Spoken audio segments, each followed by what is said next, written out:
الأحضان، وبحب جمهور نادي الأهلي وبيحبوني، وبعشق جمهور مصر، وبحب إدارة النادي الأهلي، وبالدموع بالأحضان مش عايز يفوت دولار واحد يا جدعان.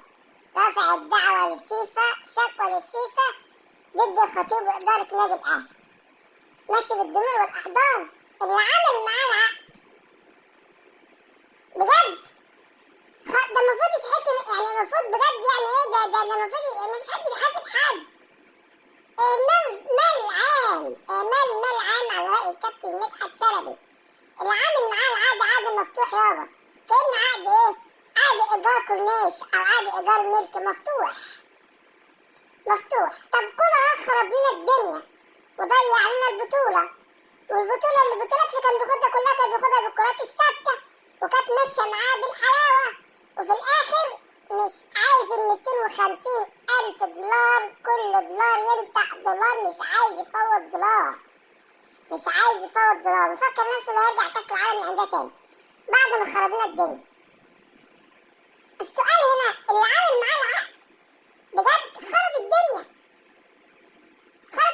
عقد مفتوح يابا 250,000 دولار، يعني 12 مليون و500,000 وشوية كسور يتعمل بيهم شوية حلويات ومشكلات بعد ما ضيع لنا البطولة، وكان هيضيع لنا الدوري لولا كرم ربنا وعماد النحاس.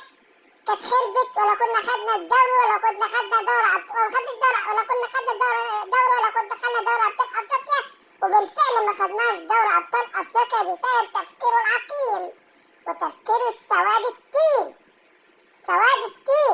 ودلوقتي عمال يبهدل الأهلي، إدارة الأهلي مش عايز يفوت دولار واحد بس، فضح وماشي بالدموع بالأحضان بأولادنا الحلوة بالأحضان. الله يخرب بيوتكم. امال فين المحاميين والناس المستشارين؟ فين الناس الشاطرة تحط العقود الصح في حالة لو إخفاق بطولة، في حالة أي حاجة المفروض يتنازل عن بقية المستحقات أو يتنازل عن بقية المبلغ. فين الكلام اللي بيتقال ده؟ ولكن احنا عندنا سداح مداح. الأجنبي بنعمله كأنه جاي عصفور من الجنة، يعني هو جاي من سويسرا عصفور من الجنة، بنوفر له كل حاجة حتى كمان في العقود. طب خرب لنا الدنيا في الدوري السنة دي، وأسهل بطولة بجد إن احنا المفروض ناخدها، وكاس لسه متغير لانج. خدوا بيراميدز. أنا مش قادرة أفهم في إيه بجد، اللي بيعمل عقود دول بجد شوية حمير. احنا بجد أنا مش قادرة أفهم في إيه يعني.